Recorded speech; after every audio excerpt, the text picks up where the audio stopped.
Butch Walters from Kelso, Washington. And how did you first get interested in travel trailers?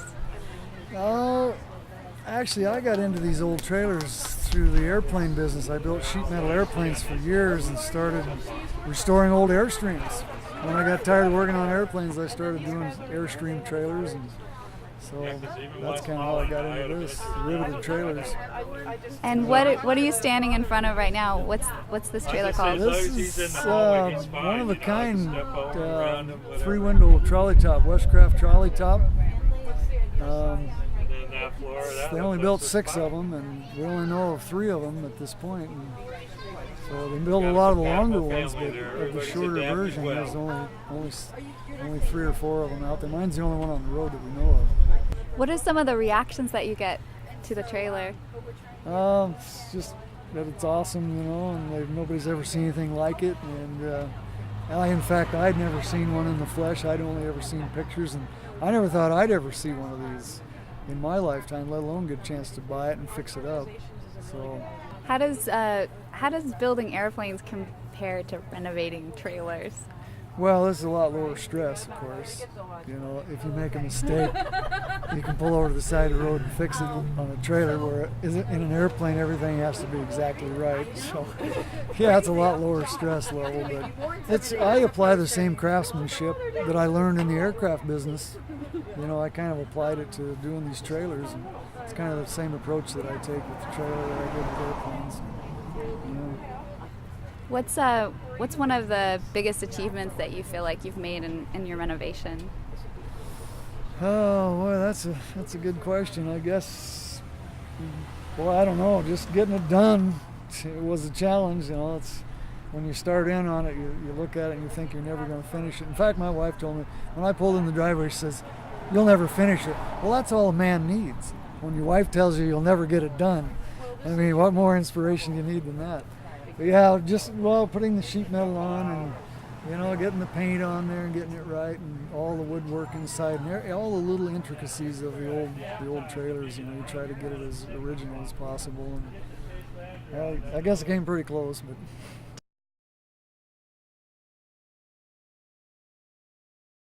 I actually found it through a friend. There's kind of a web of us guys that restore these trailers across the country. We're all pretty much in touch with each other, and I may find a trailer that I don't want to rebuild, and I'll call them, or go online or on email my buddies and tell them about it. And this just happened to come from a friend of mine who he didn't want to do it, but he knew about it, so he emailed me, and I contacted the guy who was selling an old trailer collector down in California. One of these guys had 70 or 80 trailers, and he's once in a while lets go of a few of them, and so I ended up getting shot at it, and it's pretty rare to be able to buy one of them. I never thought I'd ever see one of these in my lifetime, let alone get a chance to buy it and fix it. So that's where this came from. But pretty fortunate to be at the right place, right time, and have the money to do it. It's one of those retirement things, I guess. Guys that are still working, they're at a disadvantage. Over here is the original Dixie stove.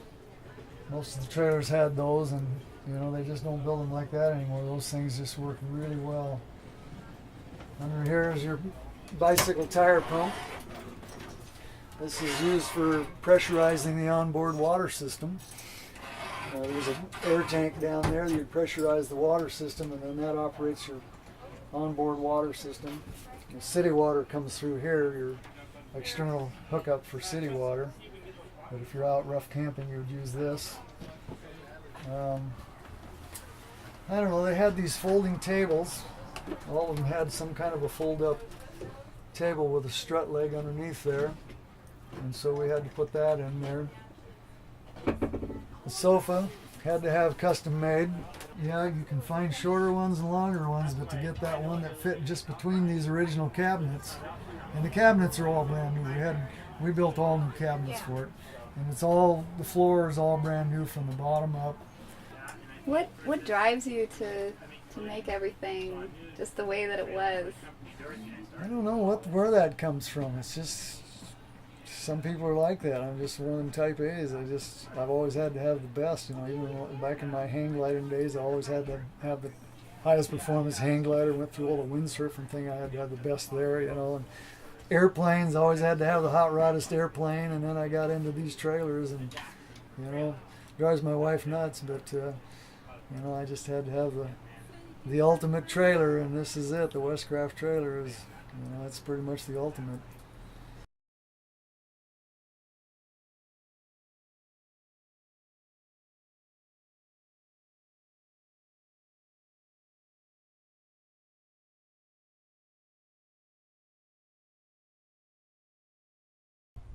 My name is Jason Gallagher. Bob Gallagher. And how did you first become interested in travel trailers? Wow. That's a good question. I think when I was growing up, we always had a little Shasta, and we would go camping with my parents. It started with a canopy on the back of the truck, and then we went to a camp. Well, actually, I think it started with a tent, and then a canopy on the back of the truck, and then a camper, and then a Shasta trailer.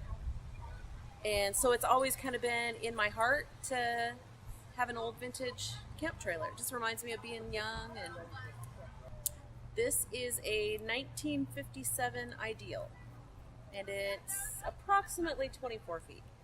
What's the theme of, is there a theme to the trailer? The trailer's name is Frenchie, and it's pink and black and Italy, Paris theme.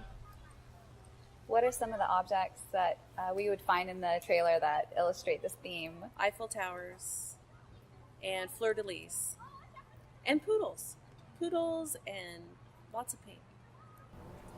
And the original light over the sink was really, really ugly, and I thought, what can I do to make something real pretty? And I had seen these jello molds in thrift stores and stuff, and they're kind of pink, and I thought, you know what, I can totally use that for a chandelier. And it took me forever to bead all this, but I hand beaded everything, and I had to poke holes in this, and I added a little Eiffel Tower because this is what my trailer is, Eiffel Towers.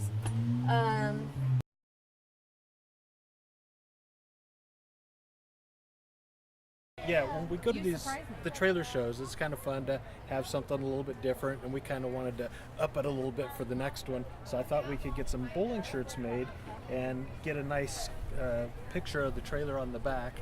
And so anyway, I took a picture of the trailer, and they did this nice embossing here and stitched it on, except for the block of wood. Everything here is hers, and I have the block of wood. That's me.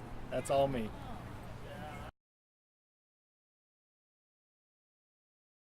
It's funny because I just noticed as people are walking through today, how many of the guys say, oh, this must just be yours because it's so pink. But I say, no, my husband is wearing the same pink shirt that I am, and if I'm happy, he's happy. He's okay with all the pink. I pull a pink trailer, I wear a pink shirt. I'm the best husband ever. Yes, he is. Happy wife, happy life.